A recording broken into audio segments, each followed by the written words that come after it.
السلام عليكم ورحمة الله وبركاته.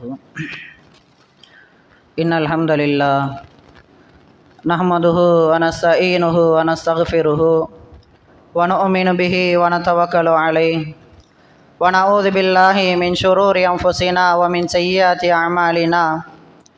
من يهده الله فلا مضل له ومن يضلله فلا هادي له. وأشهد أن لا إله إلا الله وأشهد أن محمدا عبده ورسوله. اللهم صل على محمد وعلى آل محمد كما صليت على إبراهيم وعلى آل إبراهيم إنك حميد مجيد. اللهم بارك على محمد وعلى آل محمد كما باركت على إبراهيم وعلى آل إبراهيم إنك حميد مجيد. قال الله تعالى: يا أيها تقاته ولا تموتن إلا وأنتم مسلمون. وقال الله تعالى: يا أيها الناس اتقوا ربكم الذي خلقكم من نفس واحدة وخلق منها زوجها وبث منهما رجالا كثيرا ونساء واتقوا الله الذي تساءلون به والأرحام إن الله كان عليكم رقيبا. قال نبينا صلى الله عليه وسلم: إن أصدق الحديث كتاب الله وخير الهدي هدي محمد صلى الله عليه وسلم وشر الأمور محدثاتها وكل محدثة بدعة وكل بدعة ضلالة وكل ضلالة في النار. சர்வ புகழும் புகழ்ச்சியும் ஏக வல்லவனாகிய எல்லாம் வல்ல அல்லாஹுக்கு எல்லா புகழும் உரித்தாகட்டுமாக என்றதன் பின்னால் சாந்தியும் சமாதானமும் தூதர் ஸல்லல்லாஹு அலைஹி வஸல்லம் அவர்கள் மீதும் அன்னாரை அடிச்சுவடுகளை பின்பற்றிய உத்தம சஹாபாக்கள் தாபிஈன்கள் பின்தொடர்ந்தவர்கள் குறிப்பாக என் மீதும் உங்கள் மீதும் அல்லாஹ்வின் சாந்தியும் சமாதானமும் என்றென்றும் நின்று நிலவட்டுமாக என்ற இனிய பிரார்த்தனையோடு வாராந்த மார்க்க உபன்யாசத்தை ஆரம்பம் செய்யலாம் என்று நினைக்கின்றேன். அன்புக்குரிய சகோதரர்களே, அல்லாஹ்வின் நல்லடியார்களே, இந்த உலகத்திலே மனிதன் அல்லாஹும் அவனுடைய தூதரும் நீங்கள் நன்மை செய்யுங்கள், நல்ல விடயங்களை செய்யுங்கள் என்றெல்லாம் எங்களுக்கு போதிக்கப்பட்டு கொண்டிருக்கிறது. அல்லாஹ்வை பயப்படுங்கள், அவனுக்கு அஞ்சி நடங்கள் என்றெல்லாம் எங்களுக்கு போதிக்கப்பட்டிருக்கிறது. உங்களுடைய உலக வாழ்க்கைக்கு பின்னால் உங்களுக்கு மறுமையுடைய வாழ்க்கை ஒன்றிருக்கிறது. அதிலே கேள்வி கேட்கப்படுவீர்கள். அதிலே கேள்வி கேட்கப்பட்டு வெற்றியாளர்களாக இருந்தால் சுவர்க்கம் செல்வீர்கள் என்றெல்லாம் எமக்கு சொல்லப்பட்டிருக்கிறது.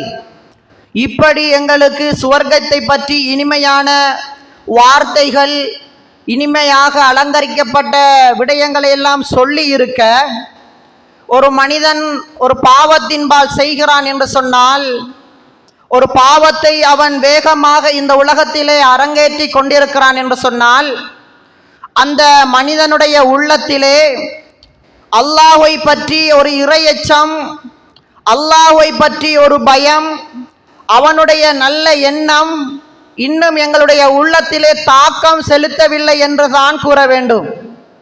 அல்லாஹ்வை பற்றி ஒரு மனிதன் தெளிவாக அறிந்திருப்பானாயாக இருந்தால், அல்லாஹுடைய சுவர்க்கத்தை பற்றி அவன் தெளிவாக அறிந்திருப்பானாக இருந்தால், அவனுடைய தண்டனையை பற்றி ஒரு மனிதன் சரியான முறையிலே அறிந்து வைத்திருப்பானாக இருந்தால், அவன் அல்லாஹ்வை பாவங்கள் செய்கின்ற நேரங்களிலே அவன் பயப்படக்கூடியவனாக இருப்பான். அல்லாஹ்வை பாவம் செய்கின்ற நேரத்திலே அல்லாஹுடைய தண்டனை இருக்கிறது என்று அந்த மனிதன் பயப்படுவான். அன்புக்குரியவர்களே, அல்லாஹு தாலா திருமறையிலே 3வது அத்தியாயம் 102வது வசனத்திலே சொல்லுகிறான்: யா ஐயுஹல்லதீன ஆமனு, ஈமான் கொண்ட விசுவாசிகளே, இத்தகில்லா, அல்லாஹ்வை பயந்து கொள்ளுங்கள், ஹக்க துகாத்திஹி, நீங்கள் எவ்வாறான முறையிலே அல்லாஹ்வை பயப்பட வேண்டுமோ அந்த முறையிலே நீங்கள் அல்லாஹ்வை பயந்து கொள்ளுங்கள். வலா தமூதுன்ன இல்லா வஅன்தும் முஸ்லிமூன், நீங்கள் முஸ்லிம்களை அன்றி மரணித்து விடாதீர்கள் என்று அல்லாஹு தஆலா சொல்வதை பார்க்கிறோம். ஈமான் கொண்ட என்னையும் உங்களையும் பார்த்து சொல்லுகிறான், நீங்கள் அல்லாஹ்வை பயப்படுங்கள், அல்லாஹ்வுடைய காரியத்திலே நீங்கள் அல்லாஹ்வை பயந்து கொள்ளுங்கள் என்று அல்லாஹு தஆலா சொல்லுகிறான் என்றால், திருப்பி திருப்பி பல இடங்கள் மனிதன் பாவகாரியங்களுக்கு வேகமாக விரைந்து செல்லக்கூடியவனாக இருக்கிறான். ஒரு பாவத்தை ஒரு மனிதன் செய்கின்ற பொழுது, இது பாவமாக இருக்கிறதே, அல்லாஹ் என்னை தண்டிப்பானே, இந்த விடயத்தை நான் செய்தால் நாளை மறுமையிலே இதற்காக வேண்டி நான் தண்டிக்கப்படுவேனே என்ற எண்ணம் அந்த மனிதனுடைய உள்ளத்திலே ஆழமாக வேரூண்டி பதியப்பட்டு இருக்குமாக இருந்தால், அந்த மனிதன் பாவகாரியங்களுக்கு செல்ல மாட்டான், பாவமான விடயங்களுக்கு அந்த மனிதன் செல்ல மாட்டான். என்ன காரணம்? அல்லாஹு தஆலா என்னை தண்டிப்பான், அவன் அனைத்தையுமே கண்காணித்து கொண்டிருக்கிறான். யாருமே இல்லை என்று நாங்கள் நினைக்கலாம், எங்களுடைய தாய் தந்தை பார்க்காமல் இருக்கிறார்கள் என்று நாங்கள் நினைக்கலாம், யாருமே இல்லாமல் ஒரு தனிமையான இடமாக இருக்கிறது என்று நாங்கள் நினைக்கலாம், ஊரெல்லாம் உறங்கிக் கொண்டிருக்கிறது, நாங்கள் பாவங்கள் செய்வதற்கு இலகுவான இருட்டாக இருக்கிறது என்று நாங்கள் நினைக்கலாம். ஆனால் அல்லாஹு தஆலா எங்களை பார்த்து கொண்டிருக்கிறான் என்ற செய்தியை எங்களுடைய உள்ளத்திலே நாங்கள் ஆழமாக வேரூண்டி பதியப்பட்டு வைக்குமாக இருந்தால், அந்த மனிதன் என்ன செய்ய மாட்டான்? பாவங்களின்பால் வீறு நடை போட மாட்டான். அல்லாஹ்வின் தூதர் ஸல்லல்லாஹு அலைஹி வஸல்லம் அவர்கள் சொல்லுகின்ற செய்தி திருமிதியிலே பார்க்கிறோம். இத்தகில்லாஹ ஹைசுமா குந்த, நீ எங்கதான் இருந்தாலும், எந்த இடத்தில் இருந்தாலும், எப்படி இருந்தாலும், எப்போது இருந்தாலும் அல்லாஹ்வை பயந்து கொள், அல்லாஹ்வை பயந்து கொள் என்று சொல்லுகின்ற செய்தியை ஒரு மோமீன்களை பார்த்து அல்லாஹ்வின் தூதர் ஸல்லல்லாஹு அலைஹி வஸல்லம் அவர்கள் சொல்லுகிறார்கள் என்றால், ஏன் சொல்லுகிறார்கள்? நீ தனிமையிலே இருக்கிறாய், உன்னோடு ஷைத்தான் வருவான், உனக்கு இன்னொரு செயல்பாடுகளை எல்லாம் காட்டி தருவான், இப்படியெல்லாம் இருக்கும் என்று சொல்லி தருவான். அல்லாஹ்வை பயந்து கொள், அல்லாஹ்வை பயந்து கொள். அவனை நீ பயந்து கொண்டால் மனிதர்களுக்கு நீ பயப்பட மாட்டாய். உன்னுடைய வியாபார விதயமா? அல்லாஹ்வை பயந்து கொள். கண்களால் ஏதாவது ஒன்றை பார்க்கிறாயா, அல்லது காதால் ஏதாவது ஒன்றை கேட்கிறாயா, உன்னுடைய கால்களினூடாக ஏதாவது ஒரு பாவமான காரியத்திற்கு நீ எட்டு வைத்து செல்கிறாயா? அப்படி என்றால் அல்லாஹ்வை பயந்து கொள். அல்லாஹ்வை பயந்து கொண்டால் உனக்கு பாவம் செய்கின்ற விடயத்திலே நாங்கள் அதிகமாக குறைத்து விடலாம்.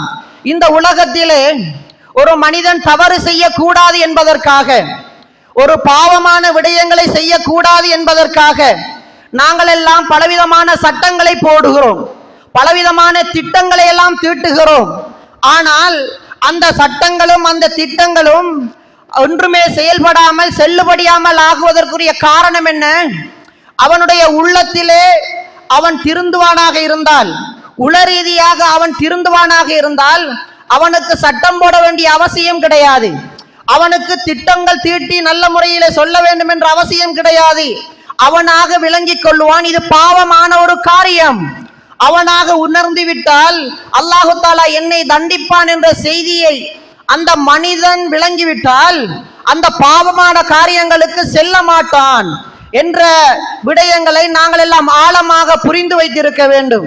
அன்புக்குரிய இஸ்லாமிய சகோதரர்களே, அல்லாஹ்வின் நல்லடியார்களே, இதற்குத்தான் அல்லாஹ்வுடைய தூதரும் சொல்லுகிறார்கள், நீ எந்த விடயமாக இருந்தாலும் அல்லாஹ்வை பயந்து கொள் என்ற செய்தியை ஆழமாக ஒரு மோமினுக்கு சூட்டப்படுகிறது என்று சொன்னால், நானும் நீங்களும் அல்லாஹ்வை பயந்தால் பாவமான காரியங்களிலே இருந்து தூரமாகலாம் என்ற செய்தியை பார்க்கிறோம். அல்லாஹு தஆலா திருமறையிலே சொல்லுகிறான், 43வது அத்தியாயம் 13வது வசனத்திலே சொல்லுகிறான், இன்ன அக்ரமக்கும் இந்தல்லாஹி அத்காக்கும், அல்லாஹ்விடத்திலே உங்களிலே சிறந்தவர்கள் யார் தெரியுமா? அல்லாஹ்விடத்திலே உங்களிலே சிறந்தவர்கள் யார் தெரியுமா? சிறந்தவர்கள் மிகுந்த இறையச்சம் உடையவர்கள், அல்லாஹ்வை பயந்தவர்கள் தான் உங்களிலே சிறந்தவர்கள் என்று அல்லாஹு தஆலா திருமறையிலே சொல்லி காட்டுகிறான்.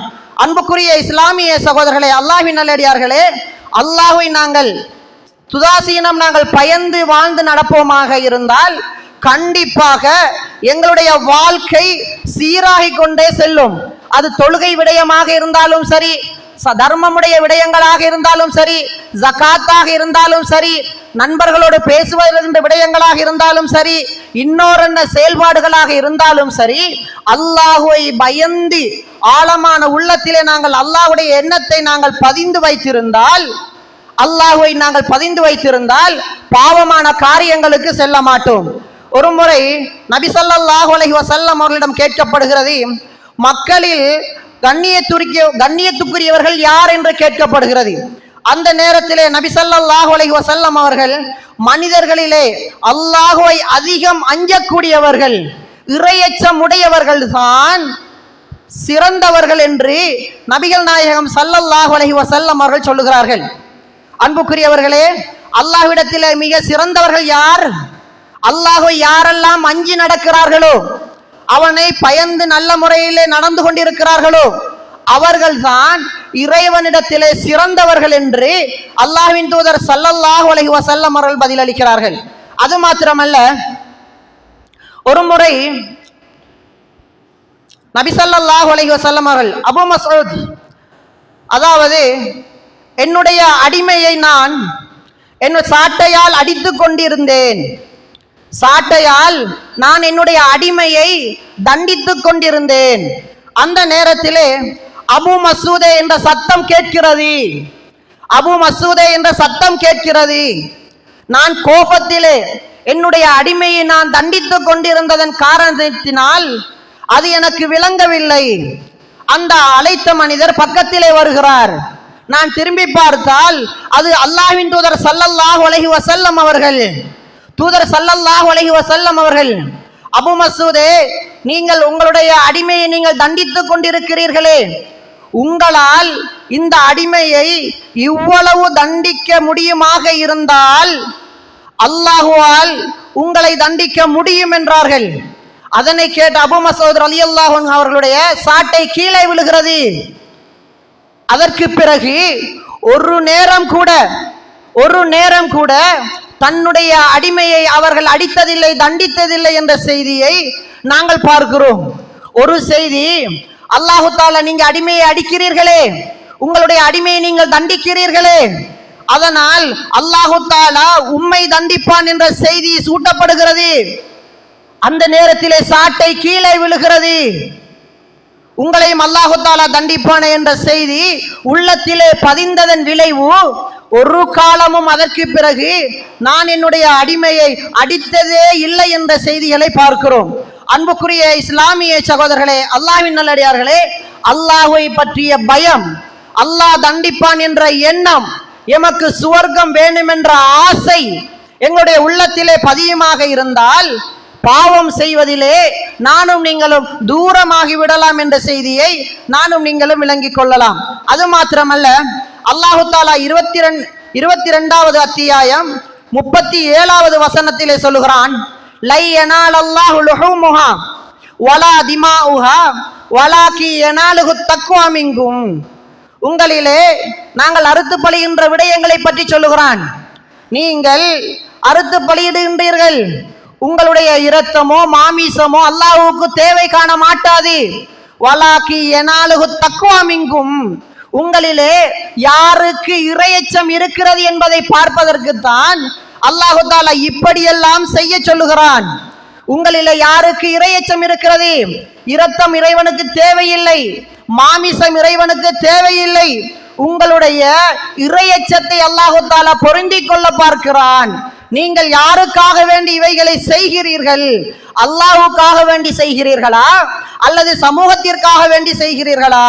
அல்லாஹ்வுக்காக வேண்டி செய்கிறீர்களா, கொடைவள்ளல் என்ற பெயரை கேட்பதற்காக வேண்டி செய்கிறீர்களா என்பதை சோதிப்பதற்குத்தான் அல்லாஹு தஆலா இவ்வாறான சோதனைகளை எங்களுக்கு தருகிறான். அன்புக்குரியவர்களே, எந்த விடயமாக இருந்தாலும் நானும் நீங்களும் அல்லாஹ்வுக்காக வேண்டி செய்வோமாக இருந்தால் கண்டிப்பாக அந்த செயல்பாடு எங்களுக்கு நாளை மறுமையிலே வெற்றியை தரும். இல்லை என்று சொன்னால் கண்டிப்பாக அந்த விடயம் எங்களுக்கு வெற்றியை தராது. அதற்கு தூதர் ஸல்லல்லாஹு அலைஹி வஸல்லம் அவருடைய செய்தி எங்களுக்கு ஆதாரமாக இருக்கிறது. நாளை மறுமையிலே செல்வம் கொடுக்கப்பட்ட ஒரு மனிதனை அல்லாஹு தஆலா கூப்பிட்டு விசாரிப்பான். உனக்கு இந்த உலகத்திலே நான் செல்வத்தை எல்லாம் தந்தேன் அல்லவா, அந்த செல்வத்தை நீ என்ன செய்தாய் என்று அல்லாஹு தஆலா நாளை மறுமையிலே விசாரிப்பான்.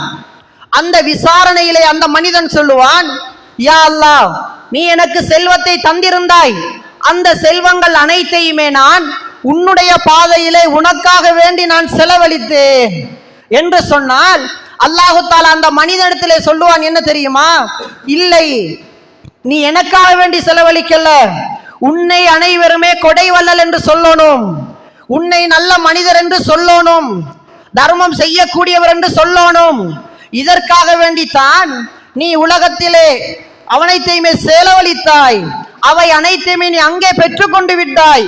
இந்த இடத்திலே உனக்கு ஒன்றுமே கிடையாது. இறையச்சம் அந்த இடத்திலே இல்லாமல் போனதன் விளைவு, அவர் பெருமைக்காக வேண்டி இந்த உலகத்திலே செலவழிக்கிறார். இறைவனுக்காக வேண்டி அவர் செலவழிக்காமல் பெருமைக்காக, நடிப்புக்காக, மக்களுடைய மோகத்திற்காக வேண்டி, தன்னை அனைவருமே முன்கதிரில வைக்க வேண்டும் என்பதற்காக வேண்டி செலவழித்ததன் விளைவு நாளை மறுமையிலே கை சேதப்படக்கூடியவராக மாறுகின்றவற்றை பார்க்கிறோம். அது மாத்திரமல்ல, ஒரு வீரனை பற்றி நாளை மறுமையிலே அல்லாஹு தஆலா விசாரிப்பான். உனக்கு நான் வீரத்தை தந்தேன், பலத்தை தந்திருந்தேன், அதனை நீ என்ன செய்தாய் என்று விசாரித்தால் அந்த மனிதன் சொல்லுவான், யா அல்லாஹ், நான் உனக்காக வேண்டி தியாகம் செய்தேன், உனக்காக வேண்டி உயிர் நீத்தேன், உன்னுடைய பொருத்தத்தை நாட வேண்டும் என்று நான் உயிர் நீத்தேன் என்று அந்த மனிதன் சொல்லுவான். இல்ல, நீ பெரிய ஒரு பலசாலி என்று சொல்லணும், மக்கள் எல்லாம் மகாவீரன் என்று உன்னை போற்ற வேண்டும், அதற்காக வேண்டித்தான் இவைகள் அனைத்தையுமே நீ செய்தாய், அதனால் அவைகளை மறுமை உலகத்திலே நீ கண்டுகொண்டு விட்டாய் என்று அந்த மனிதன் இறையச்சம் இல்லாததன் விளைவு, அல்லாஹ்வுக்காக வேண்டி செய்யாததன் விளைவு, எவ்வளவு பணம் இருந்தும் எவ்வளவு வீரம் இருந்தும் நாளை மறுமையிலே நரகத்திற்கு செல்கிறான் என்று சொன்னால், அவனை போன்ற எங்களை போன்றவர்கள் இறையச்சம் இல்லாமல் இருந்தால் இப்படியாப்பட்ட விசாரணையிலே நானும் நீங்களும் அதல பாதாளத்திலே செல்ல வேண்டும் என்பதனை மறந்துவிடக் கூடாது. அல்லாஹு தஆலா பாதுகாக்க வேண்டும். மூன்றாவதாக யாரை தெரியுமா அழைப்பான்? கல்வி அறிவு கொடுக்கப்பட்ட ஒரு மனிதனை அல்லாஹு தஆலா அழைப்பான், அவனை விசாரணை செய்வான். விசாரணை செய்தால், உனக்கு நான் கல்வியை தந்தேன் அல்லவா, உனக்கு நான் அறிவை தந்தேன் அல்லவா, அவைகளை நீ என்ன செய்தாய் என்று அல்லாஹு தஆலா விசாரிப்பான். விசாரிச்ச அந்த மனுஷன் என்ன தெரியுமா சொல்லுவார்? யா அல்லாஹ், நான் உனக்காக வேண்டி உன்னுடைய விடயங்களை எல்லாம் கற்று மக்களுக்கு நான் போதித்துக் கொண்டிருந்தேன், நான் என்னால் இயன்ற அளவு நான் அறிவுரைகளை சொல்லிக் கொண்டிருந்தேன் என்று சொன்னால், இல்லை, நீ இதற்காக வேண்டி செய்யவில்லை, மக்கள் எல்லாம் உன்னை அறிவாளி என்று போற்ற வேண்டும் என்பதற்காக வேண்டி செய்தாய். மக்கள் எல்லாம் நல்லதொரு சிறந்த ஆசிரியர், நல்ல முறையிலே பாடம் எடுக்கக்கூடியவர் என்று உன்னை புகழ வேண்டும் என்று நீ நினைத்து சொன்னாய். அதனால் அவைகள் அனைத்தையுமே உலகத்திலே பெற்றுக்கொண்டு விட்டாய். இந்த மறுமையிலே உனக்காக வேண்டி எதுவுமே கிடையாது. அதனால் அந்த மனிதனும் நரகத்திற்கு செல்லுகின்ற செய்திகளை பார்க்கிறோம்.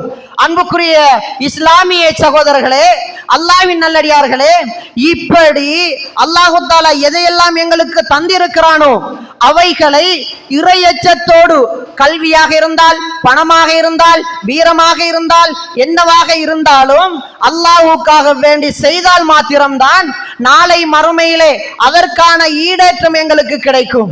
இல்லை என்று சொன்னால் நதல பாதாளத்திலே செல்ல வேண்டிய ஒரு நிலைக்கு நானும் நீங்களும் ஆகிவிடக் கூடாது.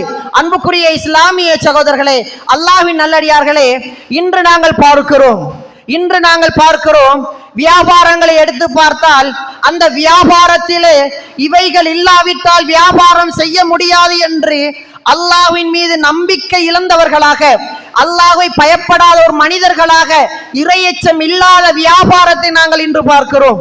கடைகளிலே பார்க்கிறோம். கோல்ட் லீஃப், சிகரெட், போதைகளை விற்கக்கூடியவர்களை நாங்கள் பார்க்கிறோம். அவர்களுடைய வியாபாரம் என்ன? இந்த இடத்திலே இந்த போதை இருந்தால், இந்த சிகரெட் இருந்தால், இந்த குடிபானம் இருந்தால் தான் கடைக்கு அவர்கள் எல்லாம் வருவார்கள். அதனை வைத்திருந்தால் தான் அது ஒரு கடையாக மாறுகிறது. அது வைத்திருந்தால் தான் அனைவரும் அதற்காக வேண்டி வருகிறார்கள் என்று அதன் மீது நம்பிக்கை செலுத்தி வியாபாரம் செய்கின்ற விடயங்களை பார்க்கிறோம். யோசித்து பாருங்கள். அல்லாஹு தஆலா எங்களுக்கு ரிஸ்க் அளிக்கக்கூடியவன், எங்களுக்கு ரிஸ்க் அளிக்கக்கூடியவன் இறைவன். இவ்வளவு செல்வத்தை தந்திருக்க அந்த கடையிலே நாங்கள் சிகரெட்டையும், கோல்டிஃபையும், பீடியையும் வைத்துத்தான் நாங்கள் வியாபாரம் செய்ய வேண்டுமா? அந்த சிகரெட்டும் கோல்டிஃபும் தான் எங்களுக்கு பறக்கச் செய்கிறதா? ஒரு மனிதன் சிகரெட்டுக்காக வேண்டி உங்களிடத்திலே வருகிறான் என்று சொன்னால் நாங்கள் அந்த மனிதனை பார்த்து சொல்லணும், எங்களுடைய கடையிலே சிகரெட், கோல்டிஃப் எல்லாம் விற்பதனை செய்வது கிடையாது. வேண்டும் என்றால் நீங்கள் வேற கடைக்கு போய் வாங்குங்கள் என்று சொல்லுவதற்கு தைரியம் இல்லாமல், ஒரு இறையச்சம் இல்லாமல் அந்த குடிபானங்களை, போதைகளை, சிகரெட், கோல்டிஃப் போன்றவற்றை நாங்கள் கடைகளிலே விற்கின்ற செயல்பாடுகளை பார்க்கிறோம். புற்றுநோய் வரும் என்று தெரிந்தவர் மனிதர்கள், புற்றுநோய் அதிலே இருக்கிறது என்று அறிந்தவர்கள் இப்படியாப்பட்ட விற்பனைகளிலே இந்த பொருட்களை விற்றுக்கொண்டு தன்னுடைய பொருளாதாரத்தை பெருக்கலாம் என்று நினைக்கிறார்கள். அன்புக்குரிய இஸ்லாமிய சகோதரர்களே, அல்லாஹ்வின் நல்லடியார்களே, கண்டிப்பாக நாளை மறுமையிலே இதற்கும் அல்லாஹ் தஆலா கேள்வி கேட்பான். உன்னுடைய வியாபார தளம் எப்படி நீ செய்தாய் என்று கேட்டால் அல்லாஹ்விடத்திலே நாங்கள் சொல்ல போகிறோமா? என்னுடைய கடையிலே கோல்டிஃப் இருந்தது, சிகரெட் இருந்தது, பீடி இருந்தது, இவைகள் அனைத்தையுமே நான் விற்று நல்ல முறையிலே நான் பொருளாதாரத்தை பெருக்கிக் கொண்டு உனக்காக வேண்டி செலவழித்தேன் என்று சொல்ல போகிறோமா? அல்லது என்னுடைய கடையிலே கோல்டிஃப், சிகரெட், பீடி இவைகள் அனைத்தையுமே நான் விற்கவில்லை, உனக்காக வேண்டி அல்லாஹ் தஆலா எனக்கு பரக்கத் செய்வான், எனக்கு ரிஸ்க் அளிப்பான் என்ற நன்னோக்கத்தோடு, உன்னுடைய எண்ணத்தோடு நான் கடையை திறந்து அதிலே நீ எனக்கு அபிவிருத்தி தந்திருந்தாய், அதனால் நான் உன்னுடைய செல்வத்தை மக்களுக்காக வேண்டி நான் செலவழித்தேன் என்று சொல்ல போகிறோமா? யோசித்து பாருங்கள். அன்புக்குரிய இஸ்லாமிய சகோதரர்களே, அல்லாஹ்வின் நல்லடியார்களே, எந்த விடயமாக இருந்தாலும் சரி, பிள்ளை வளர்ப்பாக இருந்தாலும் சரி, அந்த பிள்ளைக்கு நாங்கள் இறைவனை பற்றி ஊட்ட வேண்டும். மனைவியாக இருந்தாலும் சரி, அந்த மனைவிக்கு நாங்கள் இறைவனை பற்றி பயத்தை ஊட்ட வேண்டும், சுவர்க்கத்தை பற்றி ஆசை ஊட்ட வேண்டும். இப்படி நாங்கள் செய்தால் கண்டிப்பாக நாளை மறுமையிலே நானும் நீங்களும் சுவர்க்கம் செல்லலாம். இல்லை என்று சொன்னால் அதல பாதாளத்திலே அந்த மூவரும் சென்றதை போன்று அதல பாதாளத்திலே செல்ல வேண்டிய ஒரு நிற்கத கதிக்கு நானும் நீங்களும் ஆகிவிடக் கூடாது. ஆகவே அன்புக்குரிய இஸ்லாமிய சகோதரர்களே, அல்லாஹ்வின் நல்லடியார்களே, இந்த உலகத்திலே நாங்கள் இருக்கின்ற பொழுது அல்லாஹ்வுக்கு பயந்தவர்களாக எந்த விடயங்களை செய்தாலும் சரி, 5 நேரம் நாங்கள் தொழுகிறோமா? அவைகளை நான் அல்லாஹ்வுக்காக வேண்டி தொழுகிறேன். ஒருவருக்காக வேண்டி நாங்கள் தர்மம் செய்கிறோமா? அது அல்லாஹ்வுக்காக வேண்டி செய்கிறேன். ஒருவருக்காக வேண்டி ஒரு தோழமை கொண்டிருக்கிறோமா? நாங்கள் அல்லாஹ்வுக்காக வேண்டி தோழமை கொண்டிருக்கிறோம். எங்களுடைய பிள்ளைகளை, எங்களுடைய மனைவிமார்களை நல்ல முறையிலே வளர்க்கிறோமா? அல்லாஹ்வுக்காக வேண்டி. மறுமையிலே இதற்கும் கேள்வி கணக்கு இருக்கிறது என்ற நன்னோக்கத்தோடு, இறையச்சத்தோடு, தக்வாவோடு நாங்கள் இந்த உலகத்திலே நல்ல செயல்களை செய்து வந்தால் நாளை மறுமையிலே கண்டிப்பாக அல்லாஹ் தஆலா வாக்களித்த சுவர்க்கம் இருக்கிறது. இல்லை என்று சொன்னால் இறையச்சம் இல்லாமல் நாங்கள் உலக ஆசைக்காக, உலக பெருமைக்காக நாங்கள் செய்வோமாக இருந்தால் நாளை மறுமையிலே செய்ததற்காக வேண்டி ஒரு கூலியுமே கிடைக்காது. எங்களை போன்ற ஒரு நஷ்டவாளர்களாகத்தான் மாற வேண்டும். ஆகவே அன்புக்குரிய இஸ்லாமிய சகோதரர்களே, அல்லாஹ்வின் நல்லடியார்களே, இந்த உலகத்திலே நாங்கள் எல்லா செயல்பாடுகளையும் அல்லாஹ்வுக்காக வேண்டி செய்து அதற்கான திருப்தியை, அதற்கான கூலியை பெற்று நாளை மறுமையிலே சுவர்க்கம் செல்லுவதற்கு எல்லாம் வல்ல அல்லாஹ் நம் அனைவருக்கும் அருள் புரிவானாக. வ ஆகிரு தஅவானா அனில் ஹம்துலில்லாஹி ரப்பில் ஆலமீன்.